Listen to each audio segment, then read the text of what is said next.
Shabbat Shalom. Shabbat Shalom. Great to see you. Good to see you, Rico. And Jeremiah, glad to have you with us today. This is Alicia's brother. Make sure you meet him before you depart today. We're honored to have you with us right here this morning. Are you ready for the word? Yes, sir. We shall return to Psalm 81.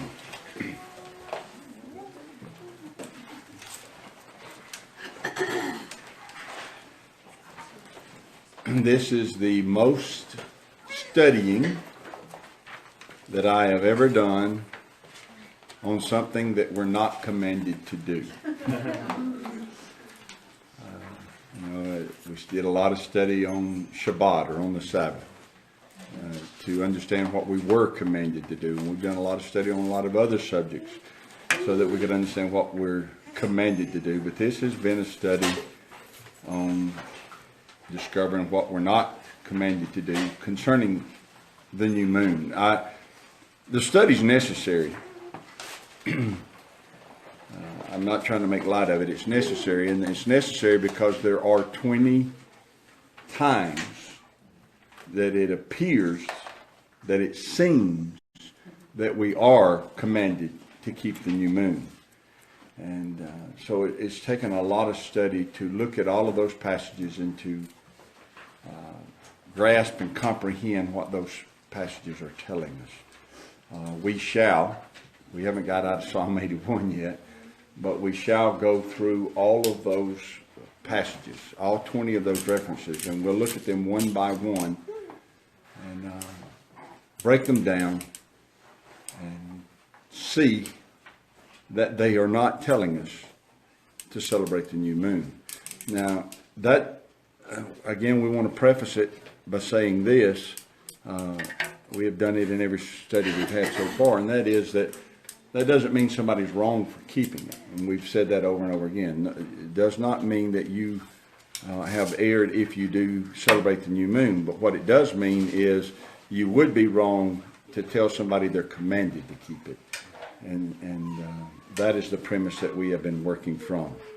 Now, we're returning to Psalm 81 this morning for two reasons. One, last week I think you did an excellent job of listening, but I don't think I did an excellent job of communicating. And so I want to go back over some of this, and I printed a lot of it up, and I've handed it to you this morning. And I would say that to those who listen via Facebook and to those who listen via YouTube, that anytime anybody wants any of our notes, all they have to do is email me, and I'll be glad to send those to them as well. The second reason we're going to go back over Psalm 81 is we learned this years ago. Actually, when we were studying the mysteries of the kingdom of heaven, in Matthew 5, 6, and 7, that there are times when the Scripture's trying to teach us things, when the Holy Spirit, when the Ruach HaKodesh is trying to impart things to us. The way that he likened it to me is like trying to drive a screw into a hard place. And we did some of that actually a couple of weeks ago over at Brian's house, building him a fence. There's times when you go to drive a screw or a nail into a hard place, it just won't go. So you run that screw in as far as it'll go, and you back it out. And then you run it in again, and if it doesn't hub up, you back it out, and then you run it in till you can hub it up. Well, the same thing is true a lot of times when you're studying Scripture. There are times when you just have to back up, look at it, run it in a little bit further, right? Yes. And so that's what we're going to do with Psalm 81 this morning. We're going to back up, look at it again, run it in deep so that we get this down on the inside of us. All right? Yes, sir. Now I want you to look at page 1 of your handout, and I am just going to go paragraph by paragraph in the handout that I gave you, because I want to make sure that we have this, because it's the foundation for all of the other things we're going to look at. All those, I gave you a handout last week and week before last of the 20 places where the new moon is mentioned. But the foundation for going over those 20 places is here in the information that I've handed you today. So let's start on page 1 there. It says that Yahweh's appointed times are cataloged in Leviticus 23. The Hebrew word for these appointed times is moed. Moed means a fixed time or a season. Now listen to this. The root word of moed means to assemble, to gather. It even means to betroth or to engage.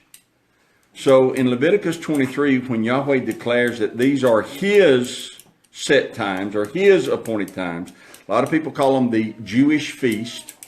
They are not the Jewish feast. Yahweh says plainly in Leviticus 23, these are my moeds. Right. So look at that root word again, or the meaning of that root word, and think about what Yahweh is saying to us. He is saying, these are my set times to engage with you and for you to engage with me. They are my set times for me to assemble with you and for you to assemble with me. Now, by no means are we saying those are the only times that he will engage us or assemble with us or we with him, but they are special set apart times. Yes, sir. And Leviticus 23 listed those. There is one weekly moed and there are 7 yearly moeds. He lists in Leviticus 23 the Sabbath, Passover, unleavened bread, first fruits, Shavuot, also called the Feast of Weeks, also called Pentecost, Yom Teruah, which is also called sometimes trumpets, Yom Kippur, also known as the Day of Atonement, and Sukkot or tabernacles. Now, 3 of those 7 yearly moeds are given a special classification in Deuteronomy 16:16. And you've got that there on your page, so let's read that. It says, 3 times in a year shall all your males appear before Yahweh, your Elohim, in the place which he shall choose, in the Feast of Unleavened Bread, and in the Feast of Weeks, and in the Feast of Tabernacles, and they shall not appear before Yahweh empty. What's interesting about that verse is that where you see the word feast there, this time it is not the word moed. In Leviticus 23, these 3 are called moeds. But here in Deuteronomy 16, they're not, the word translated feast is not the word moed, it is the word chag. C-H-A-G. Chag. Well, again, here's the point I make. We know that these 3 are listed as moeds in Leviticus 23, but in Deuteronomy 16, the word chag is used. The word chag means a festival. So, 3 of these moeds are called chags. Or we can say it this way, 3 of these appointed times are called festivals. Now, if you look on page 3 and page 4 of the handout that I gave to you, page 3 and page 4.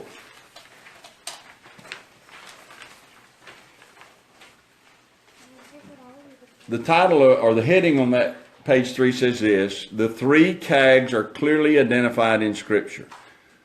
The point I want to make by page 3 and page 4 is that Deuteronomy 16:16 is not the only place that these 3 are separated out and identified to us as being chags.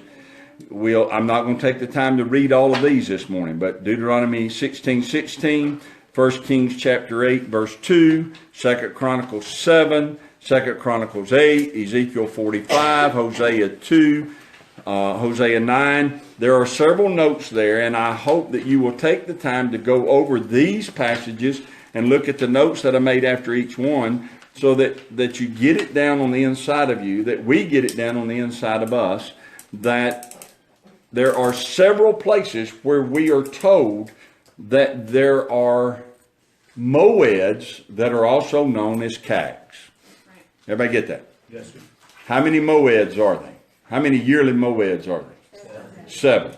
How many of those yearly moeds are known as chags? 3. And these passages that I listed for you here and printed out for you drive that point home. Now, I also, at the bottom of that, of page 4, I let you know that these are not the only places. For instance, all three chags are identified in the following passages: Ezekiel 23, Ezekiel 34, Deuteronomy 16, 2 Chronicles 8. In those places, it states plainly which ones are chags. Unleavened bread is referred to as a chag in the following verses, and I put those down there in following passages. Sukkot is referred to as a chag in the following passages, and I list several there where you'll find Sukkot referred to as a chag. The Feast of Weeks, or Shavuot, is referred to as a chag in Deuteronomy 16 and 10. Now notice the note on the bottom of page 4. The above references establish for us that Psalm 81 was exhorting us to celebrate one of the three moeds that are also called a chag. Sukkot, if you look at the context of Psalm 81, Sukkot appears to be the chag that we're being called upon to celebrate. Does everybody understand what I just said there? Any questions? All right. So go over all of those passages and you'll see it's important. It is. If it wasn't important to make the distinction, then there would not have been two different Hebrew words used. Right. It would have just been as easy to say, well, these three moeds. Right. But it didn't say these three moeds. It calls them by a different name, and it refers to them as a chag. All right.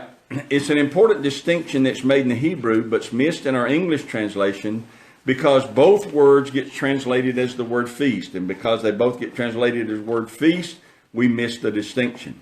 But Yahweh wants us to know that there are 7 yearly moeds. He wants us to also know that 3 of the 7 moeds are given a special classification known as chags. All 3 chags are moeds. But not all 7 moeds are chags. Or we could say it this way: all 3 festivals are appointed times, but not all appointed times are festivals. All right? I wanted to go over that again because it's essential in our studying to determine if we're to celebrate the new moon. If we don't make this distinction, then it's hard to clearly understand the other passages, particularly Psalm 81 and what it's exhorting us to do. Psalm 81, I make this statement, is not an exhortation to celebrate the new moon. It's an exhortation to celebrate with joy one of Yahweh's chags. So let's go to Psalm 81. That's on page 2 of your handout. Psalm 81.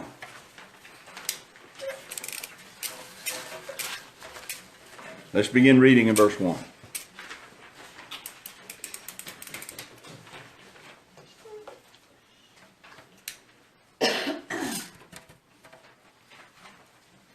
Y'all there? Yes. Did y'all find it? I'm really having to work this morning because I normally print my notes out in a font about that tall. And these, I think, are printed out in a 13 or 14. So anyway, Psalm 81, look at verse 1. That's probably trivial information you didn't need this morning, but you have it now anyway. Sing aloud unto Elohim our strength. Make a joyful noise unto the Elohim of Jacob. Take a psalm and bring hither the timbrel, the pleasant harp with the psaltery. Blow up the trumpet in the new moon, in the time appointed, on our solemn feast day. For this was a statute for Israel and a law of the Elohim of Jacob. At first glance, it's easy to see why people are convinced that they should be marking each new moon with a celebration of some kind. It seems to be saying we should. But if you understand the distinction made concerning chags, and you'll simply check the translation or the definition of some of these Hebrew words that are used here, then it becomes clear that this passage is not about celebrating a new moon at all. Here are some things we need to know when we look at Psalm 81. Number 1, you cannot build a doctrine of celebrating the new moon based solely on the first 3 verses. If you read the first 3 verses and stopped there, you might be able to build a doctrine that says we should or we must celebrate the new moon. But verse 4 states that the celebration being called for in those first 3 verses are calling, those are a statute for Israel and a law of Yahweh, right? Yes. Verse 4 states that the celebration being called for in Psalm 81 is a statute for Israel and a law of Yahweh. Well, once you do a search of Torah and cannot find a statute or a law that calls for the celebration of the new moon, then you should examine the passage more thoroughly to see what it is exhorting you to do.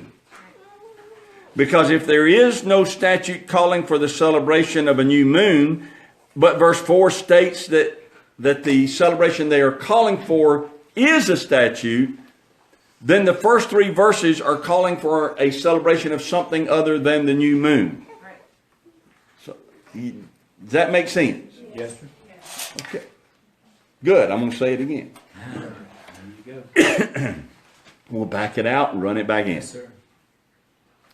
Verse 4 states plainly, verse 1 through 3 is calling for people to get happy and to have a celebration. Right. And it appears that it's calling for a celebration of the new moon. But then verse 4 states that this celebration is a statute and a law. So you go back to the instruction, to the law, to Torah, and you search and you cannot find a statute that says that it should be, that there should be a celebration of the new moon. So you've got to do something now. You've either got to say Psalm 81:4 was wrong, or you got to say, I misunderstood the first 3 verses. I need to go back and look at them and see if it's calling on me to do something other than a new moon. Right. Because whatever it's calling on me to do is found in Torah somewhere. Right. So I need to make sure I understand those first 3 verses. So that's the first point that we need to make. That's the first thing we need to know when we're studying Psalm 81, is you have to add verse 4 into verses 1, 2, and 3. And when you add verse 4 into 1, 2, and 3, then you have to look at verses 1, 2, and 3 differently. Number 2, the Hebrew word translated as new moon is Kodesh. Kodesh is used 279 times and is translated as month 259 times. It is only translated as new moon 20 times. So when we examine Psalm 81 and the other places as well, but when we examine Psalm 81, we will clearly see that it should not have been translated as new moon. Translating Kodesh as month in this place would have made perfect sense. It was not necessary to translate it as new moon. It shouldn't have been translated as new moon, and we'll see why in the next point. Point number 3. The Hebrew word translated the time appointed is keseh. Strong's says this about the word keseh. Strong says it means plump, full, fullness, and it says full moon. When you look it up in the Strong's Hebrew dictionary, full moon. So the word keseh, translated the time appointed, actually means full moon. Well, if this word means full moon, then Kodesh certainly should be translated as month and not as new moon. Right? Right. Because it would make no sense to have the words new moon and full moon in the same sentence, because a new moon is not the full moon. Right. The new moon is the beginning of a new moon, or the beginning of a moon. Correct. Full moon means that it has reached the plumpness of a moon. So it makes no sense to translate Kodesh as new moon. It should be just translated as month there. Month makes a lot more sense than new moon does. Everybody understand that? Yes, sir. All right. Now, number 4. The next Hebrew word translated as solemn feast is chag. The next Hebrew word. You see solemn feast there at the last part of verse 3? That's the Hebrew word chag. Well, you need to make a special note of that, because it could have used moed, but it didn't. Right. And it didn't for a reason. It's because anybody who was reading this, anybody who was raised in that Hebraic background would have understood the difference between a moed and a chag. Right.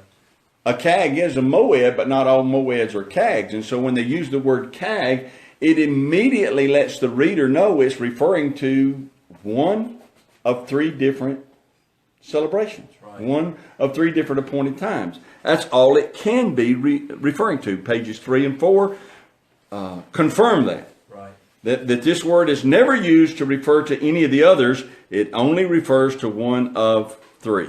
All right? A chag can only be used in referring to one of three appointed times: unleavened bread, Shavuot, or Sukkot. With that in mind, consider when we're told that two of these three are to be kept.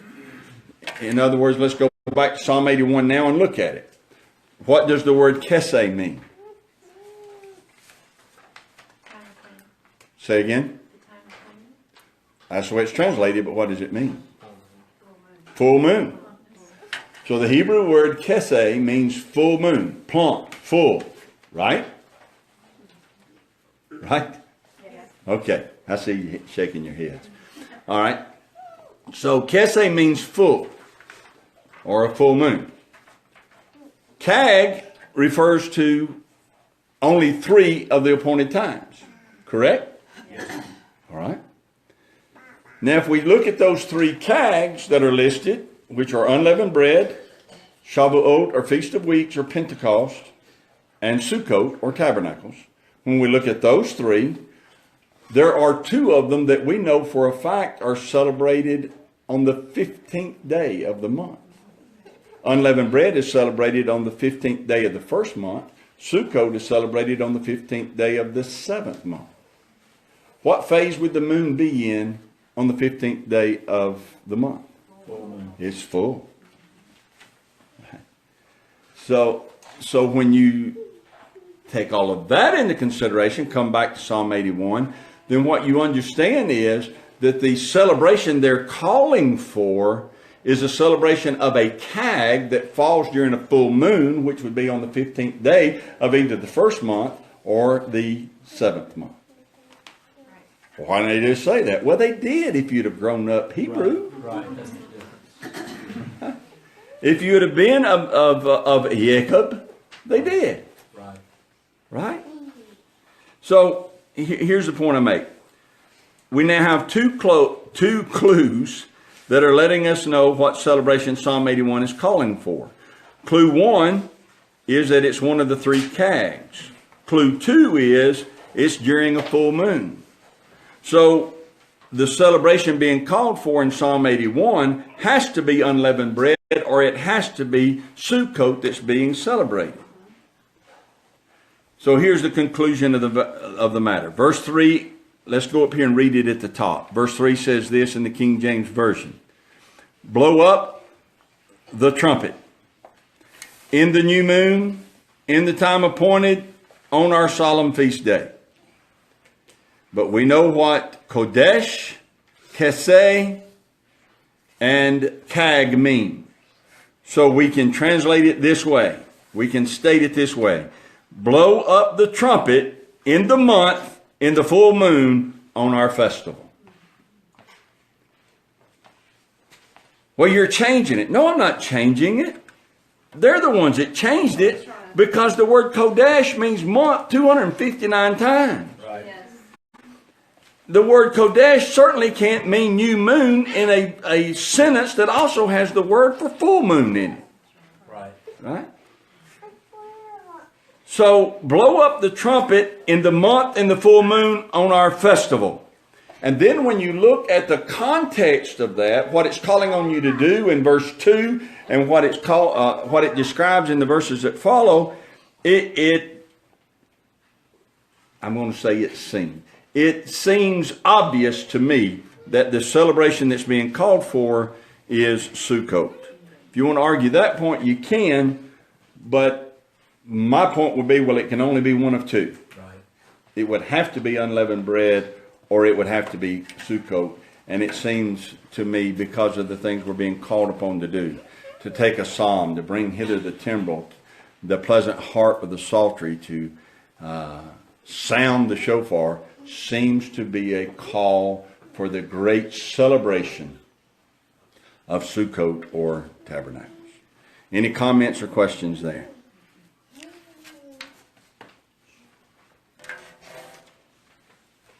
All right. Then that's all I have. I'm not going to go any further. I didn't want to do.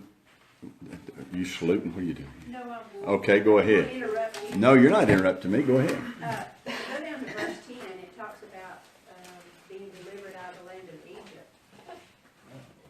Would that relate back to what we got to the Well, as I said, this is, it can only be one or two. I'm stuttering. It can only be one or two. And so I would not have an issue if somebody wanted to say, well, I think it's unleavened bread. The reason that I think that it is Sukkot is because of the type of celebration that it is. It is a joyous, let's all get together, have a good time. And then if you look at the verses, it talks about Joseph coming out of Egypt. Let me find the verse for you there. All right, look down in verse 11. But my people would not hearken to my voice, and Israel would none of me. So I gave them up unto their own heart's lust.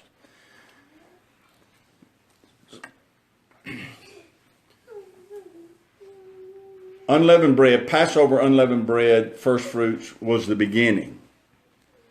Yahweh's desire was not just to pull them out of Egypt. Yahweh's desire was to tabernacle with them. Right. See? But Yahweh says, I got them out of bondage and brought them out so that I could tabernacle with them. But then they didn't want to have anything to do with me. I wanted to hang out with them. I wanted to fellowship with them.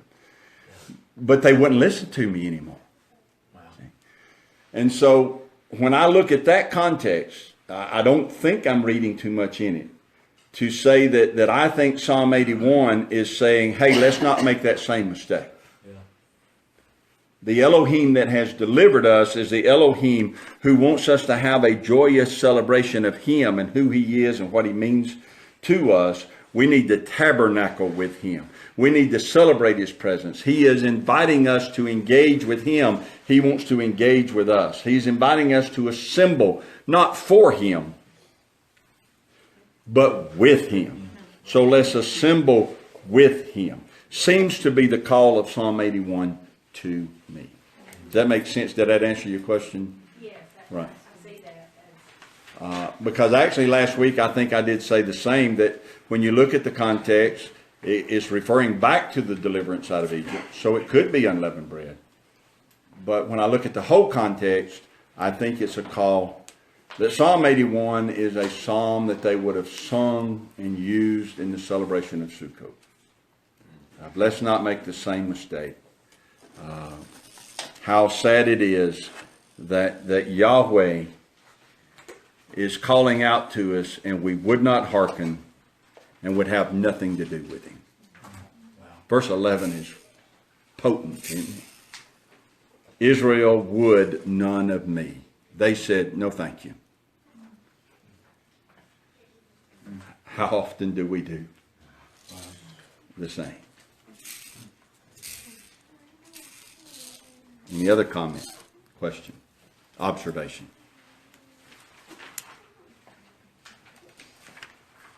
Thank you for the handout, it really helped. Good, good. That helps me That does. because I was real hesitant to review as much as we did this morning. I know, I don't know exactly how all of you feel about it, but I know Conrad loves reviews, so I knew he wouldn't mind if I came in here and did some of it. But there were just some places that last week that I just didn't feel like I communicated well enough. And I think that this has to be established before we move on looking at those other 19 places that it talks about in New Moon. Yes, ma'am. Would it be possible for you to read all of Psalm 81? Yeah, let's do that. Y'all ready? Thank you. Y'all don't want me to get through early. That's fine with me. I love it. Sing aloud unto Elohim our strength. Make a joyful noise unto the Elohim of Jacob. Take a psalm, bring hither the timbrel, the pleasant harp with the psaltery.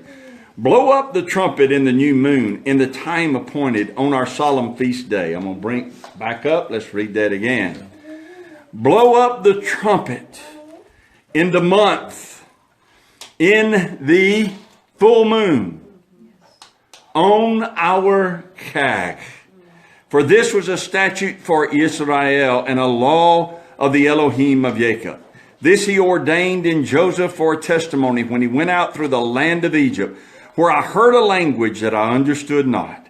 I removed his shoulder from the burden. His hands were delivered from the pots. You called in trouble, and I delivered you. I answered you in the secret place of thunder. I proved you at the waters of Meribah. Hear, O my people, and I will testify unto you, O Israel, if you will hearken unto me. I'm going to stop. We're reading, but I'm going to stop. Verse 7, there's a Selah, which means pause and think about it. Yahweh is saying, this is what I did for you. But then it's think about that, because here's what happened after I did that for you. Hear, O my people, and I will testify unto you, O Israel, if you will hearken unto me. There shall no strange Elohim be in you, neither shall you worship any strange Elohim. I am Yahweh your Elohim, which brought you out of the land of Egypt. Open your mouth wide, and I will fill it. But my people would not hearken to my voice, and Israel would none of me. So I gave them up to their own heart's lust, and they walked in their own counsels. Oh, that my people had hearkened unto me, and Israel had walked in my ways.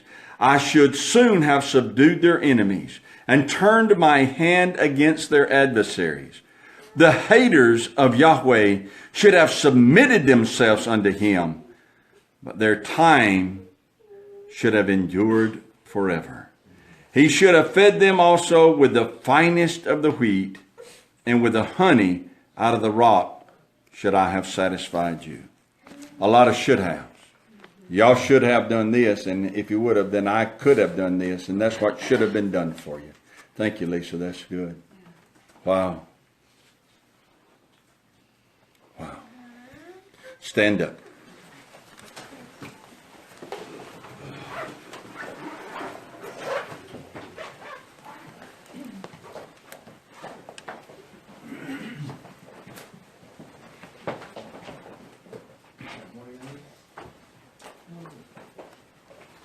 Again, let me reiterate for you that if you ever want copies of the notes emailed to you so you can print them at home or have them on your computer, all you got to do is send me an email, exaltinghisname@gmail.com. And I will be glad to email those to you. I generally type out a manuscript.